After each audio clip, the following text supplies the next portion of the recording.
At ngayon, Carla, tinitimbang na naman ngayon ang pag-ambang pagtaas ng pamasahe dahil nga di umano'y tumaas na naman ang diesel. Kaya alamin natin ang opinyon mula sa Pasang Mazda, si Ka Obet Martin. Good morning, Ka Obet. Good morning. Good morning, Carla and Dayan. Of At sa course. ating good morning, boss, sa mga nanonood po, isang magandang umaga. Ayan, welcome to Good Morning, Boss. At laging favorite natin kasama si Ka Obet. Sa Thank GMB. Siyempre, Ka Obet, alam naman natin na ang minimum fare po ay 8 pesos at every succeeding kilometer po ay nadadagdagan ng 50 centavos. Ngayon, ang gusto po ng ating mga jeepney drivers ay madagdagan po ito ng 2 pesos. So, bali magiging 10 piso po. Ano pong opinion ng Pasang Mazda ukol po dito sa issue na ito? Alam mo, Dayan, Carla, no, ang posisyon ng Pasang Mazda rito, nagkaroon kami ng pagpupulo ng aking national officers. At itong buwan ito, wala ho kaming gagalawin. Hindi kami sasama sa anumang transport, sa jeepneys, para mag-file ng petition for increase of rates. Ito po isang pamasko namin sa ating mananakay. At alam naman po natin na itong nagdaang buwan ay katakot-takot ang dilubyo nangyari sa ating mga kababayan sa parting Visayas at sila po andito rin sa Maynila. Tayo pong lahat ay apektado rito. Kanya napagkaisam po at napagbuuan ng aking mga national officers na hindi ho kami sasama sa pagtataas na ito. Ito ho isang pamasko natin sa ating mga mananakay at sa ating mga kababayan. So, Ka Obet, ibig sabihin na since tumaas nga yung presyo ng diesel, meron namang paraan na hindi naman kailangan pataasin talaga itong pamasahe? Well, alam mo, Carla, sa totoo lang, ang benchmark sa LTFRB is 45 pesos. So, sa ngayon, ang presyo ng diesel is 45.25. At kanginang umagang alas 6, nagkaroon ng rollback sa diesel na 55 centavos. So, sa ngayon, nasa 44.70, 44.65 ang presyo ng per litro ng diesel. Depende pa rin yan sa layo ng mga gasolinahan. So, ito nga sinasabi ko, itong big three neto at ang small players, dapat magkaroon ng masusing investigasyon ang Department of Energy rito. Makatarungan ba yung ginagawa nilang pagtataas? Makatarungan ba yung ginagawa nilang pagbaba? Ating nakikita, nagtaas ng 2 piso, magro-rollback piso. Makatarungan ba yan? Kanya ang panawagan ko na lamang sa ating Department of Energy, sa ating Pangulong Pinoy. Alam ko na mahal niya ang sambayanan, tumutugon sa mga problema ng ating mga kababayan, pero yung karaingan po ng ating transportasyon dapat bigyan pansin. Ano yung sinasabi ko? Imbestigahan nila. Malalim na investigasyon, makatarungan ba'y ginawang pagtaas, makatarungan ba'y ginawang pagbaba. At kung ang magiging katwiran ng ating mga supplier neto, nagkakaroon ng girian na mangyera sa gitnang silangan o doon sa supply, hindi naman ho siguro ganon. Kailangan siguro balansin nila. Lalo ho ngayon na talagang libong namatay sa Visayas. Dito naghihirap din ang ating mga kababayan sa National Capital Region sapagkat tayo sa paghihirap. Kanya ako'y nananawagan muli sa Pangulong Pinoy na siguro atasan niya ang mga kagawarang ito na magkaroon ng formal at malalim na investigasyon. Well, Ka Obet, kasi we also need to consider ito pong mga jeepney drivers na ito. May mga pamilya din sila at syempre nahihirapan din sila. So, kailangan din talaga ng masusing investigasyon kung kailangan ba or fair enough na itaas ang pamasahe. Pero ito po bang, ano po bang pinaka-opinion ng Pasang Mazda tungkol dito? Well, dito nga, no, Dayan, yun nga, gaya ng binanggit ko nga, madali namin i-disseminate sa aming sa ibaba, sa mga lokal na asosasyon, na hipitan muna natin ng sintron. Ito'y tulong natin sa ating mga mahihirap na mamamayan, tulong natin sa mga nangangailangan ng tulong, at ito'y pansamantala lang. Mahabang panahon na tayong nahihirapan, pero ito ang pagkakataon neto, sa alang-alang sa spirit ng Christmas, ating bigyan pa rin ng pamasko ang ating mananakay, bigyan natin ng tulong ang mahihirap natin. Oo naman, alang-alang dahil nga Pasko at syempre lumikas din dito yung ibang mga taga-Tacloban, Samar at Leyte, di ba? So parang bilang pamasko na rin siguro. Alam mo, Diana, humahangad na ako sa aking mga technical worker ko, kay Rohel, kay Raul, sa aking mga opisyalis sapagkat nakikita nila yung paghihirap ng ating mga kababayan. Kanya sinang-ayunan ko yung kanilang kagustuhan. At ipinararating ko po sa ating mga nanonood ngayon, hindi po sumama ang sa fare increase na ginawa ng ibang asosasyon ng jeepneys. Kami po ay magsisilbi ng maayos, ligtas, higit sa lahat ang ating pasahero sa kanilang paroroonan at may mga seminars din po kami ginagawa sa aming mga asosasyon. Kaobet, in effect na ba itong price hike or meron na parang pinipetition pa lang nila?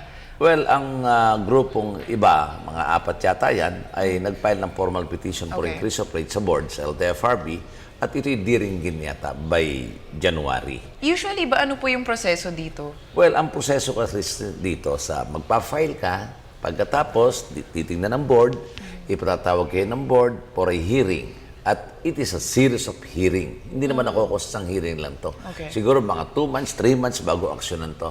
And by the time na a-aksyonan to, bumababa ang presyo. Yun ang sinasabi kong dapat imbestigahan ng ating pamahalaan. Na pag nag-ingay ang transport, bababa. Kagaya ngayon, bumaba po ngayon ng 55 centavos ang diesel. Ang gasolina naman tumaas ng 40 centavos. So, siso yan eh. Kanya matatalino to, hindi patatalo to sa presyo. Magbababa sila ng isang klase, itataas sa kabila. Tumaas dito, ibababa rito. So, ang tanong, yung bang kinukuha nila ng supply sa gitnang silangan, nagtaas ba, iba ba ang presyo ng gasolina at diesel? Alam ko, isa ang presyo niyan. Kanya hindi dapat ganon.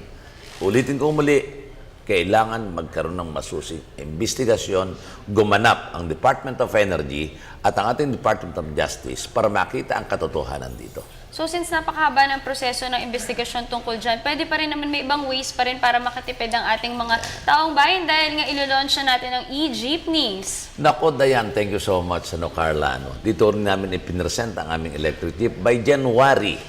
Ito ay isang balita na maganda para sa ating mananakay. Maglo-launch kami ng 40 units, biyahing Monumento Centris, at yung isa naman namin ay SM North to SM Mega Mall via Katipunan Eastwood. So, pag ito po'y nag-operate na, ang sinasabi ko nga, ang Pasang Master humahanap lagi ng alternatibong pamamaraan kung saan tayo makakakuha ng mababang presyo ng petrolyo, kung saan tayo makakasave. At ito po environment friendly. So magkano po ang pasada or ang pamasahe dito sa e-jeepney? Well, sa umpisa, ang gagawin namin na ibabas natin doon sa unang 8 pesos for the first 4 kilometers. At nabanggit ko na rin yan sa kabilang telebisyon na kung during the operation at nakikita namin 50% ang savings talaga nito, Dayan, doon sa diesel, kung 2,000 a day ang diesel engine, dito 1,000 lang. Based on study. Kung ito'y talagang may savings, maaaring mag-file pa kami ng decrease of rates. Wow! So good news yan sa yun ang lahat. sinasabi ko. At sinasabi ko, naghahanap kami ng mga bagay na makatutulong sa ating environment friendly. Ito, walang zero emission. Yes. Number 2, yung pamasahe, hindi na natin magiging problema. Kanya, ako'y nananawagan na rin sa ating mga kasama sa transport na siguro magtulong-tulong tayo na humanap ng mga pamamaraan para makatulong tayo sa ating bayan, makatulong tayo sa ating kapaligiran. Alam mo, ang maganda dyan sa Egypt ni Carla, nung nakita ko yan kasi na-tour ako ni Ka-Obet, no? Ang ganda kasi, unang-una, hindi mo na kailangan magdala ng barya. So, Yes. hindi ka na ma-hold up sa Hindi mga na. jeep na usual na nangyayari dahil decard na siya. Yeah. So, hindi mo na kailangan ng barya sa umaga, Yes. nagmamroblema ka pa. Number 2, meron siyang television sa Yes. loob. At, May CCTV. may CCTV.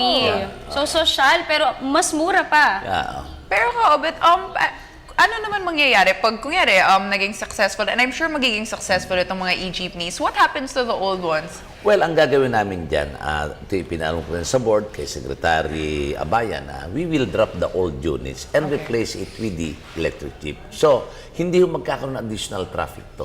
Additional units, hindi po. Yung luma, i-junk na namin. So, papalitan namin ng electric jeep. Yun din po. Kanya, ang number of public vehicles sa jeepneys hindi ho matadagdagan.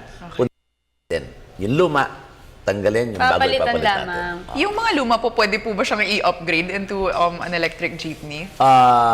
Meron pang studying ginagawa dyan kung po pwede yun. Pero once na na-drop na namin, hindi namin siya pwedeng bigyan pa o buhayin pa. Sapagkat replace na siya ng new and high-tech hybrid unit. Pero Ka-Obet, kamusta naman yung presyo? Yun ang pinakaabangan ng mga viewers natin. Is it affordable? Affordable to, Dayan sapagkat first 250,000, wala ka naiintindihan sa hulog. At saka ang kagandahan, this is a fleet management. Unlike yung mga previous Egypt na ibinigay lang sa tao, individual, paano hindi naging successful. Kagaya ito ilo-launch namin sa Centris, diyan na rin igagarahe ang mga Egypt neto, meron magmi-maintain, ang driver pupunta na lang dyan, malinis, sasakay na lang. So, maintenance, sagot na ng At saka parang Grab. ang daling linisin, no? Yes, Plastic kasi yung mga upuan, so Maluwag pwedeng siya. punasan na lang, no? Pero syempre, ito, marami pa po bang mga activities na naka-line up ang Pasang Mazda for 2014? Yes, of course, Dayan, ito na nga yung aming prime project, yung launching at pag-iigihan namin to para makatulong tayo sa ating, ulitin ko, kapaligiran ng number 1, environment friendly, yung pamasahe na lagi na lamang natin pinag-ipan. At itong big three neto, may panagot na kami rito, yung pagtaas ng presyo ng petrolyo. Okay, and Kaobet, ngayong December, siguradong busy ang transport sector. Ano naman yung mga challenges na hinaharap nyo ngayon? Well, sa ganitong pagkakataon, ang mga problema ng mga driver ay hindi natin maiusay yung matraffic. So, sabi ko nga, kailangan, mamaya may meeting din ako with Chairman Tolentino ng 10 o'clock, ipapakiusap ko na siguro yung mga enforcers natin ay magkaroon ng strict implementation ng traffic rules and regulations. Okay. At saka yung visibility, yung visible kailangan ng ating mga traffic enforcers sa daan para maman ang traffic. Kung saan may mga congested o mga problema ng traffic, kailangan padalang kagad yan para maiwasan to. At of course, siyempre, yung pag-iingat at saka yung importante sa lahat, maihatid ang pasaheros ng ligtas sa kanilang paroroonan. Of course. Siguro at this point, Kaobet, any last message na lang to our viewers? Well, isang magandang umaga pong muli sa mga nanonood dito at ang Pasang Mazda po sa aking pamumuno, hindi po kami kasama sa Ferry Chris na ipinanibang grupo. Maintain po namin yung 8 pesos for the first 4 kilometers. Ito po ay pamasko namin sa inyo.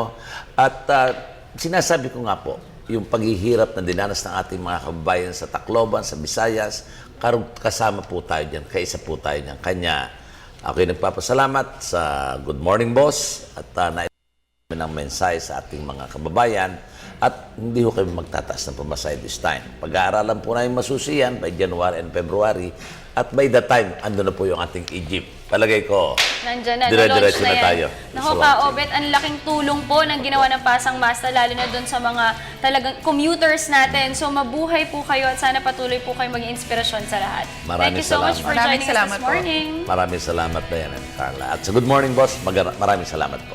Alright, that was Kaobet Martin from Pasang Mazda.